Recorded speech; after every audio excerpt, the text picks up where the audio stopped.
किए हैं। नरेंद्र मोदी की भाजपा सरकार ने इस देश के अन्नदाता के पेट और उसकी जेब पर वार करने का जो काम किया, उसके खिलाफ पूरे भारत के अंदर कांग्रेस पार्टी अन्नदाता के सम्मान के अंदर खड़ी हुई है।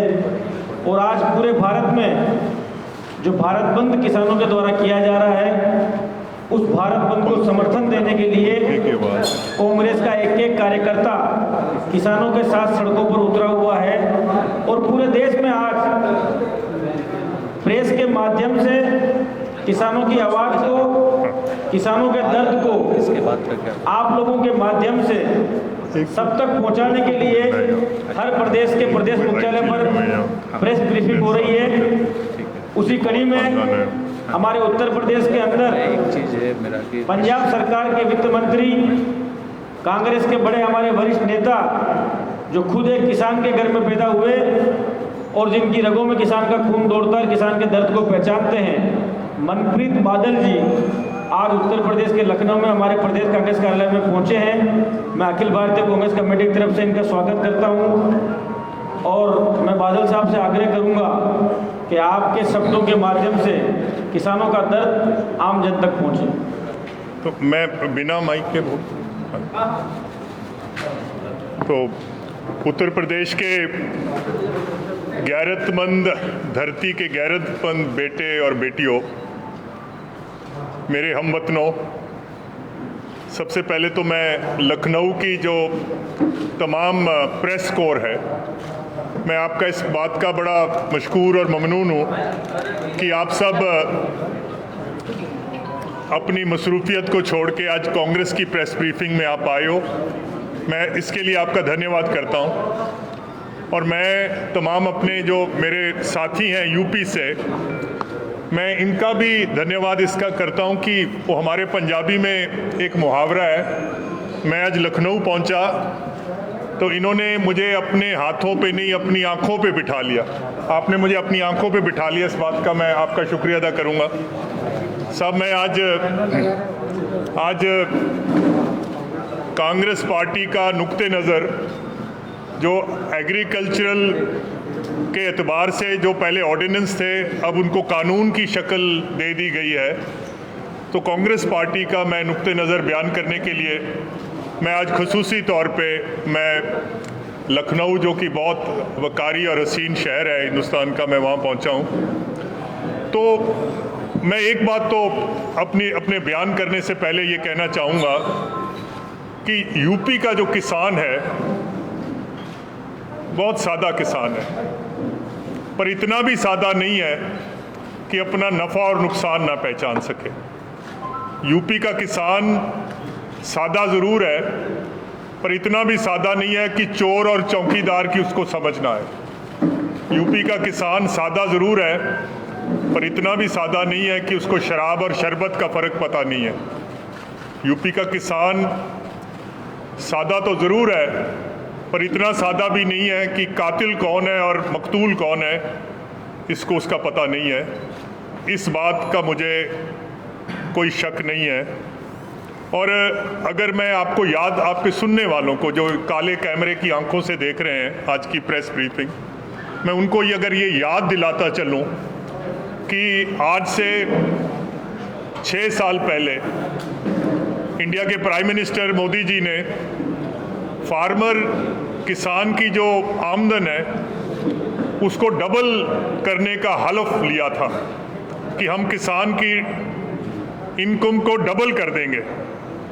और मैं ये कोई सियासी शोखाबाजी से या सियासी रंजिश से ये आपको बात नहीं कह रहा कि एग्रीकल्चरल ग्रोथ बीजेपी के दौरे हुकूमत में 3.1% है, जबकि यूपीए के टाइम में ये 4.3 थी। तो जो ये वादे करके गए थे कि हम डबल कर देंगे, और मैं ये भी आपको बताता चलूं कि एग्रीकल्चर इनकम जो है वो 14 साल हो गुजरे हैं। सबसे कम अगर एग्रीकल्चर इनकम है तो इस साल में और जो एग्रीकल्चर प्राइसेस हैं, जो दाम है किसान की उपज के, 18 साल से सबसे ज़्यादा अगर कोई कमतरी आई है तो इस साल में आई है। यही प्रधानमंत्री बोला करते थे कि हम स्वामीनाथन की जो रिपोर्ट है कि कॉस्ट ऑफ कल्टीवेशन प्लस 50% दिलवाएंगे, तो उस वादे से तो मुनकर हैं।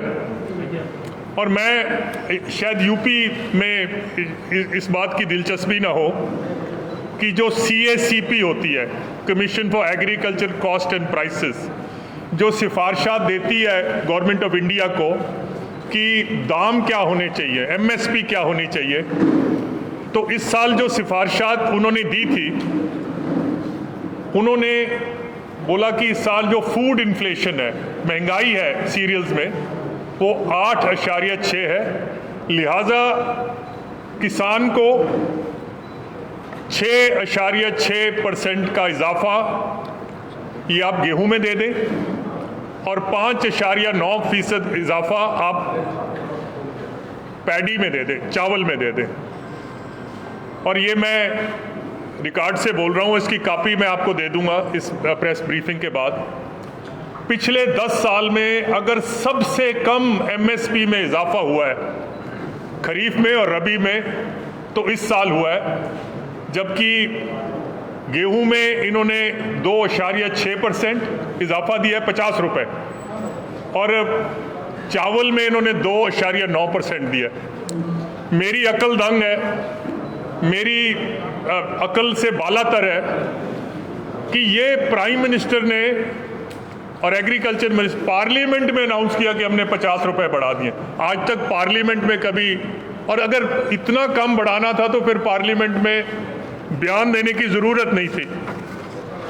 सब मैं आपको ये भी बताता चलूं कि CACP, यही कमीशन जो है, इन्होंने भारत सरकार को ये भी सिफारिश करी है कि जो ओपन एंडेड प्रोक्योरमेंट है, जो गेहूं, चावल, मक्की, सरसों जो गवर्नमेंट MSP पे खरीदती है, CACP ने बोला है कि इसका रिव्यू ज़रूरी है।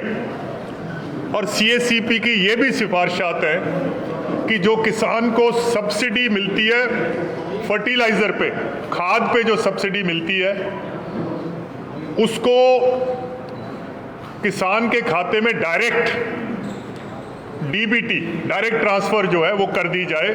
और कितनी कर दी जाए? 5,000 रुपया एवरी फार्मर, नॉट एकड़, फार्मर। तो अगर ये दोनों सिफारिशात अगर मान लो जो उन्होंने कही हैं, सरकार ने कही होंगी, तो इसका मतलब है कि जो MSP पे धान या गेहूं खरीदते हैं उस पर सवालिया निशान खड़ा हो गया। और दूसरा है कि फर्टिलाइज़र सब्सिडी जो है, जैसे उत्तर प्रदेश है, ये एक प्रोडक्शन स्टेट है, सबसे ज़्यादा प्रोडक्शन अगर अनाज की होती है, ये भरम में न रहना, पंजाब में नहीं होती, उत्तर प्रदेश में होती। और अगर फर्टिलाइज़र सब्सिडी से, इसका मतलब एक थैला हर 6 महीने बाद सब्सिडी का वो किसान को मिल जाएगा। और अगर कोई खेती करता है तो उसको ये बखूब मालूम होगा कि एक थैले से काम नहीं चलता, कई खेत में 2 थैले भी लगते हैं, 3 थैले भी लगते हैं।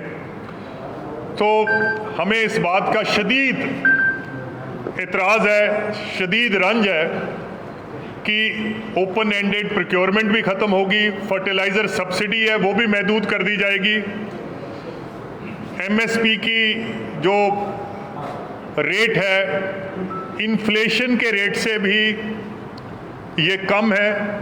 और इस साल जो आज से 1 महीना बाद किसान अपना धान बेचेगा या अप्रैल में गेहूं बेचेगा, पिछले साल के बनिस्बत ही will get a lower price. वो कम दाम इन रियल टर्म्स, अगर इन्फ्लेशन को उस पर जोड़ दिया जाए, 50 रुपये तो मैं मानता हूँ, पर 50 रुपये अब आप देखें कि इन्होंने इलेक्शन जीता, जनरल इलेक्शन, तो उन्होंने एक बोला कि पीएम किसान देंगे कि एक जो एक खते गुर्बत से या एक सर्टन कैटेगरी के किसान हैं, हर महीने प्रधानमंत्री उनके खाते में 500 रुपया गवर्नमेंट ऑफ इंडिया डालेगी। मैं आज आपको ये अगर मैं बताता चलूं कि 1 एकड़ में 2 फसल, अगर 2 फसल आपने करनी है, गेहूं और धान की करनी है, तो डीजल कितना लगता है? जो हमारा आंकड़ा है 50 लीटर लगता है पूरे साल में 1 एकड़ में। चलो आप 50 से भी कम कर लो, क्योंकि पंजाब में हो सकता है ज़्यादा डीजल लगता हो, छोटे स्टेट्स या जहाँ खेती इतनी अच्छी नहीं है तो 30 लीटर लग जाता है। जब यूपीए की सरकार थी, डीजल के 1 लीटर पे 3 रुपया 56 पैसे टैक्स था, एक्साइज टैक्स, जिसको एक्साइज बोलते हैं, पेट्रोलियम पे एक्साइज। आज एक्साइज जो है 40 रुपए है। तो अगर आप 30 लीटर भी लगा लो और ये फर्क लगा लो, और छोटा किसान आप 5 एकड़ से कम का लगा लो, तो एक किसान को 6,000 रुपया तो डीजल के दाम की वजह से गवर्नमेंट को ज्यादा देना पड़ रहा है। तो ये जो पीएम किसान है, हकीकत में ये बेमायने है। बेमायने मैं इसलिए बोल रहा हूं क्योंकि आपने वही डीजल के एक्साइज टैक्स में जब से मोदी जी आए हैं 894% का इजाफा हुआ है। 100% का नहीं, 100% का मतलब होता है दुगना, 200%, 300%। मैं कह रहा हूं 894% डीजल में इन्होंने, कच्चे तेल जो है, कच्चे तेल की कीमत आलमी मंडी में बहुत गिरावट आई है, पर हिंदुस्तान में ये गिरावट जो है वो एक्साइज, जैसे गिरावट आती है एक्साइज बढ़ाते जाते हैं। हमें इस बात का भी रंज है। और मैं अगर आपको ये भी बताता चलूं कि जब से जीएसटी का निज़ाम नाफिज हुआ है, तो जितने भी किसान के लिए जो इक्विपमेंट आता है, चाहे वो ट्रैक्टर है, चाहे ट्रैक्टर की इम्प्लीमेंट्स हैं या जो भी है, उसमें भी क्योंकि किसान इनपुट टैक्स क्रेडिट तो ले नहीं सकता, तो वो सारा जो है तकरीबन 15,000 करोड़ रुपए का ये बोझ जो है जीएसटी के आने से पड़ गया। और अगर आप मेरी बात पे यकीन करेंगे, अगर कोई 6 साल में, 7 साल में, 10 साल में कभी मौका मिलता है, आप देखते हैं कभी प्याज की दाम बढ़ गए, कभी आलू के दाम बढ़ गए, तो किसान को प्रॉफिट नहीं लेने देते, या तो एक्सपोर्ट बंद कर लेते हैं या इंपोर्ट कर देते हैं ताकि किसान को इसका लाभ ना हो सके।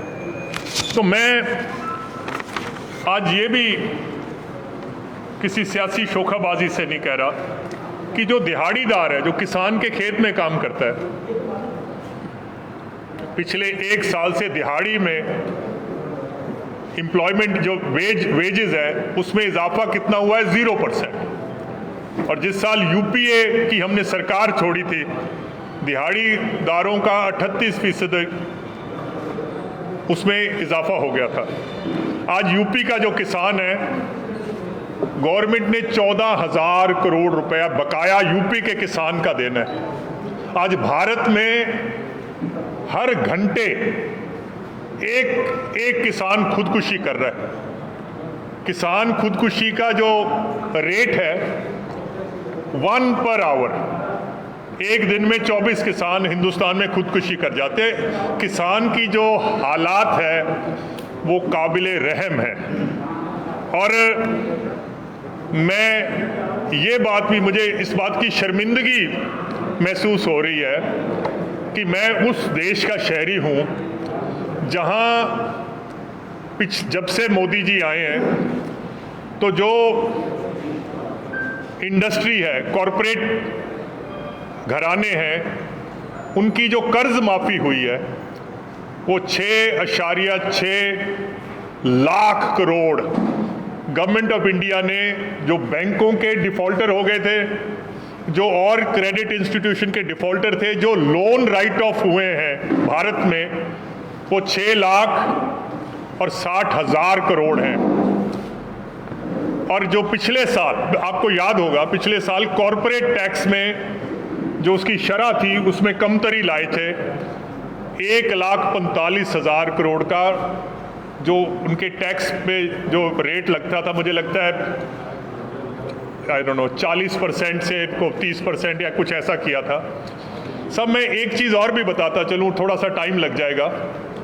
जो ये कॉरपोरेट टैक्स होता है, इनकम टैक्स होता है, एक्साइज टैक्स होता है, जो हिंदुस्तान के राज्य हैं, तो 42% इनका भी हिस्सा होता है। अगर एक्साइज ड्यूटी बढ़ती है तो उसमें हमारा 42% हिस्सा होता है। अगर ये कॉरपोरेट टैक्स है तो 42% स्टेट्स का है, कस्टम ड्यूटी है तो 42%।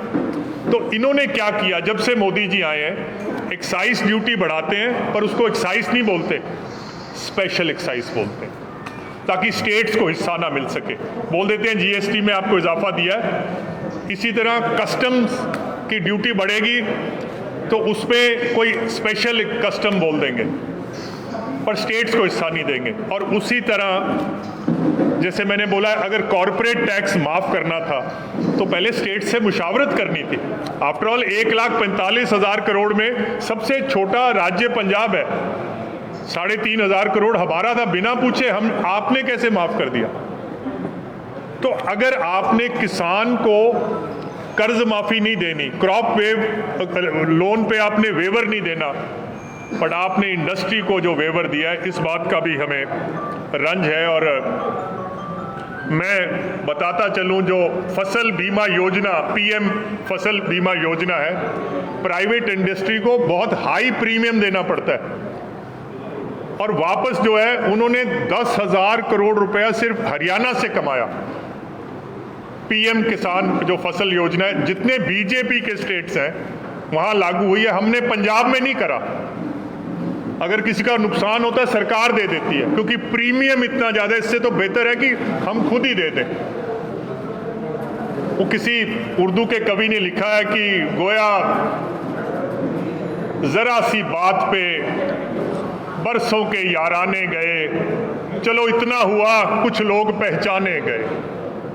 बीजेपी जो अपने आप को समझती थी कि हम किसान के बहुत हितैषी हैं, किसान के मसीहा हैं, तो कम से कम ये तो पता चल गया कि ये जो नए कानून बनाए हैं ये हक में नहीं है।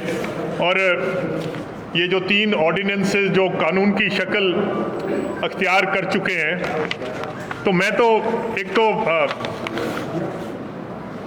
the Essential Commodities Amendment Act 2020, the Farmers Produce Trade and Commerce Promotion and Facilitation Act 2020, the Farmers Empowerment and Protection Agreement on Price Assurance and Farm Ordinance 2020, ये जो 3 ये बिल आज अगर आप अखबार या आप टीवी देख रहे हैं तो आपको पता होगा कि जो किसान जो तंजीमें हैं उनका जो रद्द अमल है, और ख़ास करके जहाँ से मैं वहाँ बहुत ज़्यादा शदीद है।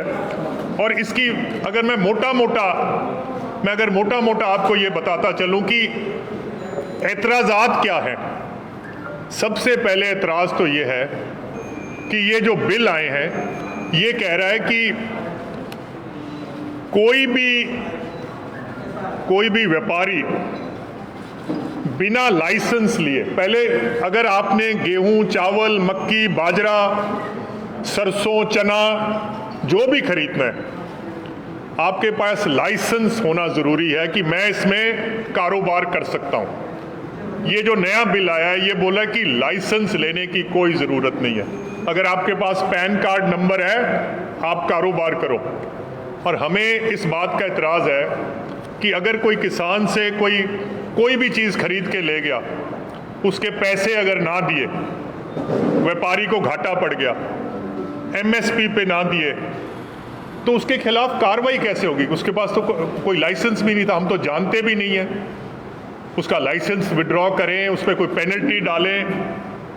अगर गवर्नमेंट को यही नहीं पता कि आपका बंदा कौन है जो खरीद रहा है, और ये आप हैरान रहेंगे कि 19 चौधरी छोटू राम होते थे, हमारे पंजाब के रेवेन्यू मिनिस्टर थे और बड़े किसानों के मसीहा माने जाते हैं। 1939 में उन्होंने पंजाब में एपीएमसी एक्ट बना दिया था। और आज 100 साल के बाद, जो हमने 100 साल पहले जो किसान ने एक किस्म की कोई विजय हासिल की थी, आज 100 साल बाद ये रद्द हो गए। दूसरा, हमें ये भी एतराज़ है कि जो भी फसल की बिक्री होती थी, जिसको मंडी यार्ड बोलते थे, मंडी यार्ड, उससे बाहर फसल नहीं बिक सकती थी। तो ये जो नया कानून लाए हैं, तो इसमें ये भी दर्ज है कि मंडी में लाने की कोई ज़रूरत नहीं है। अगर मंडी में नहीं आएगी तो प्राइस डिस्कवरी क्या होगी? किसान जो हैं, हिंदुस्तान में अक्सरियत किसानों की 2 एकड़ के किसान हैं, उनकी हैसियत और औकात नहीं है कि प्राइस के लिए कोई आर्ग्यू कर सकें। आज जो मूंग है, हरी मूंग जो होती है, उसकी एमएसपी 7800 रुपये है। मेरी राजस्थान में भी खेती है, मैंने 6000 रुपये पे बेची है। मैं कैसे आर्ग्यू करूंगा कि एमएसपी मुझे दो? मेरी हैसियत और औकात ही नहीं है किसान की व्यापारी के सामने। उन्होंने बोला जी आजकल दाम ये चल रहा है, बेचनी है बेच दो, नहीं तो अपने घर में रख लो। मेरे घर में कहाँ है जगह रखने के लिए? और तीसरा, हमें ये भी एतराज़ है कि ये जो बिल कह रहा है, जो भी मंडी में फसल आती है उस पर एक छोटा सा मंडी फीस लगती है, रूरल डेवलपमेंट फीस लगती है। और जितनी देहात में, जिसको लिंक रोड्स बोलते हैं, मंडियां बनी हैं, शेड बने हैं, तो ये इस पैसे से बनती हैं। आपके कॉरपोरेट घराने आएंगे सारा कुछ खरीद के, without investing anything in rural infrastructure, वो यहाँ से चले जाएंगे, क्योंकि उनको तो ना कोई मंडी फीस देने की ज़रूरत है ना। तो हमने तो शायद अगले हफ्ते ये, क्योंकि यूपी में तो सरकार नहीं है जो किसान की बात कर सके, पर हम पंजाब में कर रहे हैं कि सारे पंजाब को ही मंडी डिक्लेयर कर दिया। एक तो होता है ना यार्ड, हमने बोला है भी पंजाब का हर गोशा, पंजाब का हर कोना मंडी है। कोई बंदा मंडी फीस के बगैर, रूरल डेवलपमेंट फीस के बगैर और वो पर्ची कटाए बगैर वो कारोबार नहीं कर पाएगा। और दरअसल हकीकत ये है कि दरअसल सरकार एमएसपी से निकलना चाहती है। एफसीआई पे 6 लाख करोड़ रुपए का कर्जा चढ़ गया। होता क्या था, एफसीआई तो सामान खरीदती है और पीडीएस में दे देती है। एफसीआई को तो बजट से पैसे देने होते हैं, तो 6 साल से जब आपने नहीं दिए तो एफसीआई कर्जा ले रही है, नेशनल स्मॉल सेविंग फंड का। तो जब ये पीडीएस खत्म हो जाएगा, लाख करोड़ रुपया इनको फूड सब्सिडी से बच जाएगा। मैं एक सवाल करना चाहता हूं, अगर कोई मेरी कैमरे में कोई बात सुन रहा है, कितना अनाज देते हैं? एक आदमी को 5 किलो। गेहूं की क्या कीमत है? 1725 रुपये। तो 17.5 रुपये किलो गेहूं बिकता है। 2 रुपये 2.5 रुपये कैरिंग कॉस्ट लगा लो, 20 रुपये किलो। एक महीने के 5 किलो अनाज देना है, 100 रुपया। अगर गवर्नमेंट एक 100 रुपया 5 किलो एक गरीब आदमी को, जो 80 करोड़ जो खते गुर्बत से नीचे हैं, अगर 100 रुपया महीना भी नहीं दे सकते, तो आपको क्या हक है, आपको क्या अधिकार है अपने आप को गवर्नमेंट कहलाने का? मुझे इस बात का भी दुख है। और एक ये भी तासुर पैदा किया जा रहा है, मैंने पार्लियामेंट में सुना था कि इस एक्ट की वजह से अब किसान भारत में कहीं भी बेच लेगा, जहां मन करे। आप पंजाब से केरल में बेचो, महाराष्ट्र में बेचो। 2 एकड़ वाला किसान, पहले भी कोई पाबंदी नहीं थी, ये गलत है कि पाबंदी थी। और सर, मैं आपको ये कहता चलूं, एक बिहार मॉडल है एग्रीकल्चर का, जहां उन्होंने एपीएमसी खत्म कर दी, और एक पंजाब मॉडल है। बिहार का किसान जो है, वो नीली छतरी वाला, जो इंसानों के दिलों के भेद जानता है, जो इंसानों के दिलों के राज जानता है, मैं वो नीली छतरी वाले को आज की सभा में हाजिर नाजिर जान के बता रहा हूँ कि बिहार का जो किसान है उसको जो रेट है उसको 30% कम किसान को मिल रहा है। और ये बिहार मॉडल हिंदुस्तान में अब नाफिज होने जा रहा है। एग्रीकल्चरल स्टेट सब्जेक्ट है, गवर्नमेंट ऑफ इंडिया को कोई अधिकार नहीं है स्टेट सब्जेक्ट में वो दखल दे।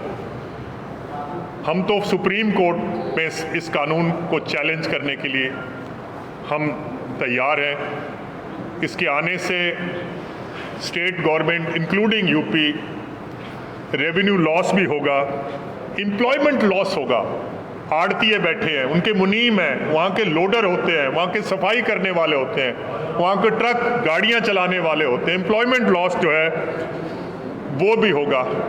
सो मैं तो आज यही कह सकता हूँ, अल्लामा इकबाल का एक बड़ा मकबूल शेर है कि उठो मेरे दुनिया के गरीबों को जगा दो, काखे उमरा के दरो दीवार हिला दो, जिस खेत से दहका को मयस्सर ना हो रोजी, उस खेत के हर गोशा एक गंदम को जला। और मैं आखिर में 1 मिनट और लूँगा आपसे। मैंने एक तुर्की के बहुत बड़े लीडर नेता होते थे मुस्तफ़ा कमाल, जिन्होंने अत्तातुर्क जिनको बोलते थे, तो मैंने उनकी जीवनी पढ़ी, उनकी ऑटोबायोग्राफी पढ़ी। तो उसमें एक छोटा सा एक मुझे इंसिडेंट, आपने बोला मैं मेजर था तुर्की की फौज में और मैं मिलिट्री अटैचे लगा था। एक मुल्क है यूरोप का जिसको हंगरी बोलते हैं। हंगरी का बड़ा हसीन कैपिटल सिटी है बुदापेस्ट। इस मैं बुदापेस्ट में अपनी फौज की वर्दी पहन के रात को खाने के लिए एक बहुत आलीशान होटल में गया। तो मैं होटल में बैठा खाना खा रहा था, तो जैसे ही मैंने खाना शुरू करा तो एक हंगरी का किसान जिसकी वर्दी इतनी अच्छी नहीं थी, कपड़े इतने सुंदर नहीं थे, जिसके बूट पे मिट्टी लगी हुई थी, वो भी उस होटल में आ गया और मेरी बगल वाली टेबल पे बैठ गया। तो मैनेजर जो होटल का आया उसने चुपके से वो किसान के कान में यह बात बोली कि भाई साहब ये जो होटल है ये बहुत बढ़िया क्लास का होटल है और आप जैसे लोगों को हम यहाँ खाना खाने पे इनकरेज नहीं करते। तो मुस्तफ़ा कमाल बोले खाना तो मैं खा रहा था पर मेरे कान वो जो गुफ्तगू चल रही थी दूसरे टेबल पे वहाँ पर थी। और जो किसान ने जो बात बोली, उन्होंने बोला मेरे दिल में और मेरी दिमाग पे उसने गहरा असर किया। और किसान ने बोला मैनेजर को, और वही मैं बात आज बीजेपी और हिंदुस्तान के प्रधानमंत्री को कहना चाहता हूँ। किसान ने बोला कि मैनेजर साहब, मैं इस मुल्क का किसान हूँ, मैं इस मुल्क के लिए अनाज पैदा करता हूँ, मैं इस मुल्क का पेट भरता हूँ, और मेरा बेटा जो है वो फौज में है और वो हंगरी की जो सरहदें हैं उसकी हिफाजत कर रहा है। मुझे इस टेबल से बैठने के लिए आप रोक नहीं सकते। मेरा बेटा जो है वो हंगरी की सरहदों पे खड़ा है।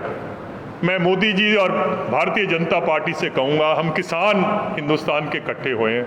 हम सादे तो ज़रूर हैं, वर्दी भी शायद हमारी इतनी अच्छी नहीं है, बूट भी हमारे पास इतने अच्छे नहीं है, पर आज जो लद्दाख में जो फौज बैठी है वो हमारे बेटे वहाँ सरहदों पे, किसान के बेटे हैं जो सरहदों पे बैठे हैं, उस तेज़ और तुंद और बर्फीली हवाओं के सामने, और हम हिंदुस्तान के लिए अनाज पैदा कर रहे हैं। अगर ये भारत का किसान ना होता तो हिंदुस्तान की जो कौम है वो अमेरिका के दान दी हुई गेहूं और चावल पे पल रही होती। हमें इस टेबल से बैठने के लिए कोई रोक नहीं सकता। और मैं कांग्रेस पार्टी का जो अज़म है, कांग्रेस पार्टी का जो हलफ है, और मैं आपके ज़रिए कांग्रेस पार्टी के जो किसान, जो भारत के जो किसान हैं, मैं एक ही बात बयान कर सकता हूं कि आखिरी दम तक और आखिरी सांस तक किसान के जो मफादात हैं उसकी हम हिफाजत करेंगे। और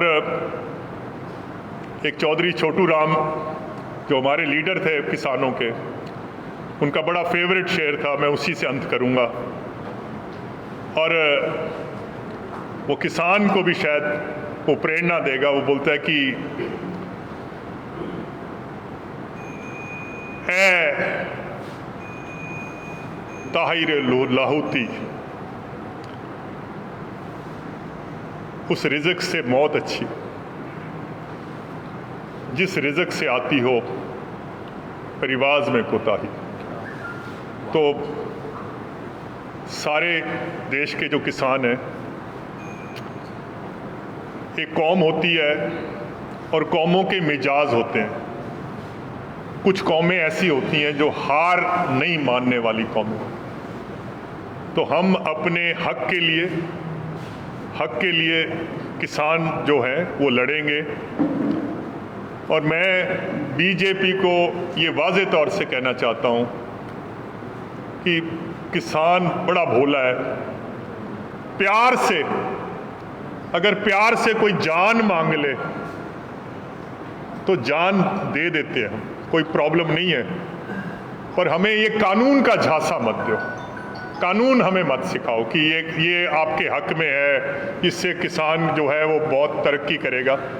सो मैं माफ़ करना, मैं थोड़ी बात लंबी ले गया, बट कांग्रेस पार्टी का जो नुक्ते नज़र है वो आपके सामने बयान किया है। अगर किसी का कोई सवाल हो तो जितनी मेरी हैसियत और औकात है मैं कोशिश करूँगा कि मैं उसका जवाब दे सकूं। आपने इतने अदब और सब्र से मेरी बात सुनी, बहुत बहुत धन्यवाद। मनप्रीत जी, आपने कहा कि सुप्रीम कोर्ट जाएंगे, तो क्या पंजाब सरकार इस बिल के खिलाफ जाएगी सुप्रीम कोर्ट? सब देखिए, क्योंकि जो लोकस स्टैंड आई है वो कांग्रेस पार्टी की तो नहीं बनेगी, पर पंजाब सरकार की बनेगी। सो हम सुप्रीम कोर्ट जा रहे हैं और हम दो बिना पे जा रहे हैं। एक तो ये है कि ये स्टेट सब्जेक्ट है, जैसे एजुकेशन स्टेट सब्जेक्ट है, पुलिस स्टेट सब्जेक्ट है, हेल्थ। तो गवर्नमेंट ऑफ इंडिया का कोई अधिकार नहीं है कि ये इस पे लेजिस्लेशन गवर्नमेंट ऑफ इंडिया करे। तो एक तो इस बिना पे भी जा रहे हैं।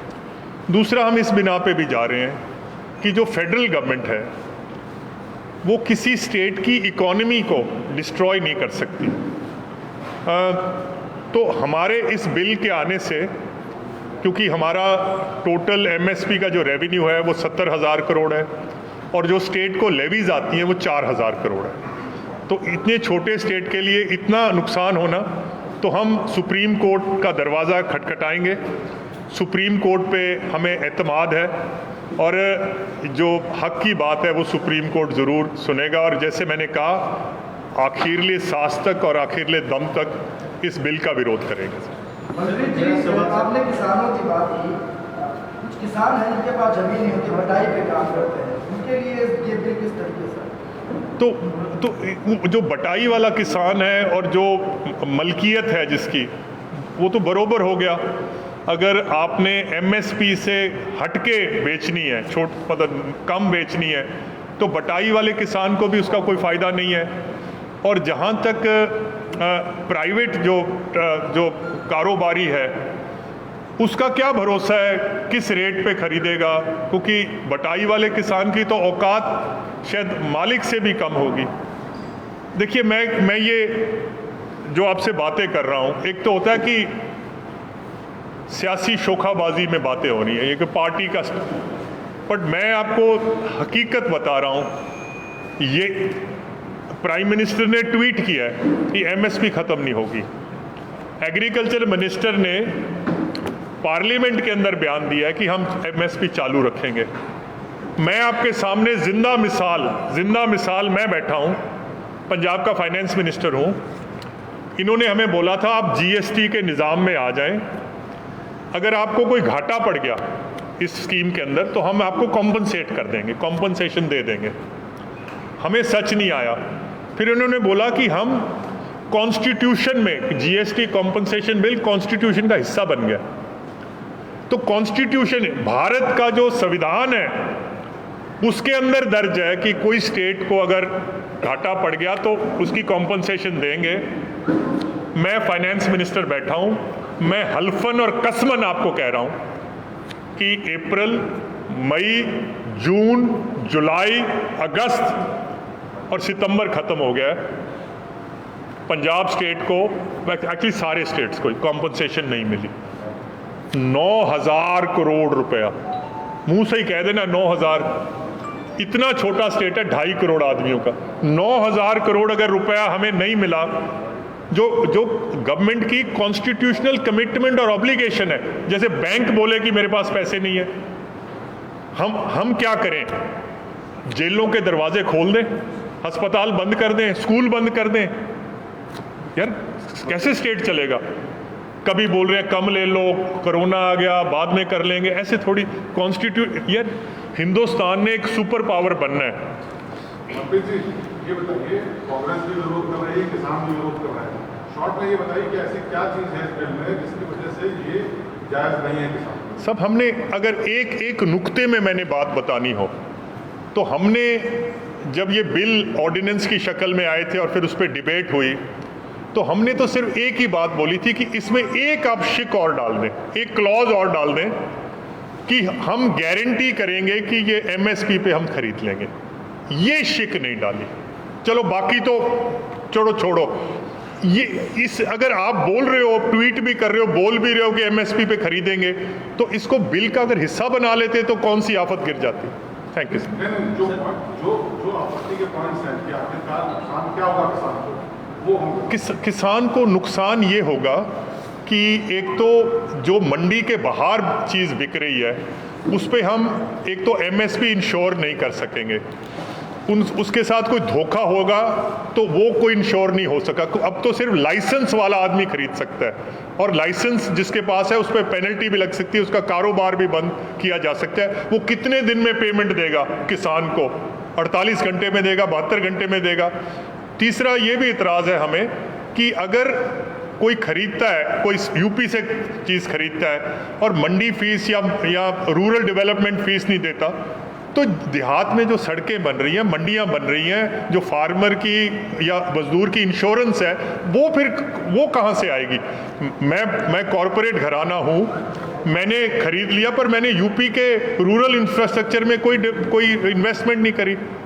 तो हमें इस बात का शदीद इतराज़ है साहब।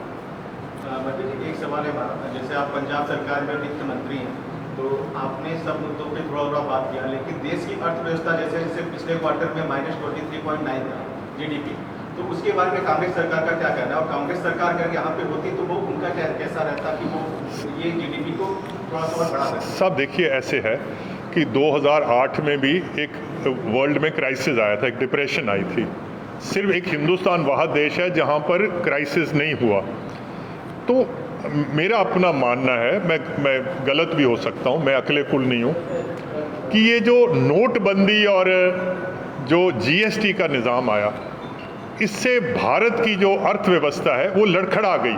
आप मेरी बात पे यकीन कर लेना, ये कोविड की वजह से नहीं है। इंडिया ऑलरेडी रिसेशन में चला गया था। अगर कोविड ना भी आता तो हमारे हालात जो इकोनॉमी के हैं वो बहुत बुरे थे। और अगर आप पता नहीं, आप अप्रिशिएट करेंगे क्योंकि आपको लगता है यार ये विरोधी आदमी है। देखिए, ये जो बिल्डिंग है, जिस बिल्डिंग में हम बैठे हैं, ये कोई पिलर्स पे खड़ी है। अगर वो पिलर गिर जाएंगे तो छत भी नीचे आ जाएगी। अगर आप हिंदुस्तान के सुप्रीम कोर्ट में मुदाखलत करेंगे, अगर आप हिंदुस्तान के ऑडिटर जनरल के पोस्ट पे मुदाखलत करेंगे, सीबीआई पे करेंगे, इलेक्शन कमीशन पे करेंगे, अगर आप अपने चहेते आदमियों को अपनी मनमर्जी जो आप कहते हैं, तो ये देश कमज़ोर हो जाएगा। और हमें दुख इस बात का है कि ये देश को कमज़ोर कर रहे हैं। वक्ती तौर पे इनको फ़ायदा पहुंच रहा है, मैं मानता हूं इनको फ़ायदा पहुंच जाएगा, पर ये मत भूलिएगा कि कांग्रेस पार्टी ने ये इंस्टीट्यूशंस खड़े करे थे। जब हम छोटे बचपन में थे, छोटे स्कूल में साइंस की क्लास में जाते थे, तो हमें सिखाया गया था कि अगर पानी को आप 100 डिग्री पे उबाल दोगे तो ये भाप बन जाएगा। ये साइंस है, साइंस तयशुदा है, इसमें किंतु परंतु नहीं है कि भगवान की कृपा होगी तो ये भाप बन जाएगी। उसी तरह जो स्टेट क्राफ्ट होती है, राजनीति होती है, ये भी एक साइंस होती है। कि आप फलां फलां फलां काम करोगे, खुशहाली आनी आनी है। आप ये काम करोगे, बर्बादी आनी आनी है। भगवान की कृपा भी हो जाए फिर भी बर्बादी आएगी। तो आप अगर जिसको रूल ऑफ लॉ, कानून की सरपरस्ती, कानून की बालादस्ती, जब तक अगर कानून को आप मानने के लिए तैयार नहीं हो कि जो सुप्रीम कोर्ट से फैसला आ गया, जो ऑडिटर जनरल, अब मैं प्रेस में ये कहना नहीं चाहता, ये उनकी जो सुप्रीम कोर्ट या उनकी गरिमा या मर्यादा के खिलाफ बातें होंगी, बट अगर आप ऐसे आदमी वहाँ उसको चलाएंगे तो जाहिर है कि देश कमज़ोर हो जाएगा। और हमें दुख इस बात का है, चलो ये बात कहनी नहीं चाहिए, मैं पंजाब से आया हूँ, हर दूसरा खानदान जो है पंजाब में जो बैठा है, हरियाणा में, दिल्ली तक भी, हर दूसरा खानदान पाकिस्तान से उजड़ के आया, पाकिस्तान से सब कुछ छोड़ के आए हैं। और अगर आपकी तो उम्र बहुत छोटी है, आपको तो क्या पता होगा, लाखों मेरे देश की माएँ थी जब वहाँ से हिजरत करके आए, और जो पंजाब से गए वो भी हमारी माएँ थी, उनके सरों से चादरें छीन ली गई। लाखों बेटियां थी मेरी जिनके सिरों से दुपट्टे नोच लिए गए। लाखों बुजुर्ग थे मेरे देश के जिनकी जवान सोटियां टूट गई। फिर जाके 15 अगस्त 1947 का सूरज चढ़ते देखा है। हमने बहुत बड़ी कीमत अदा की है।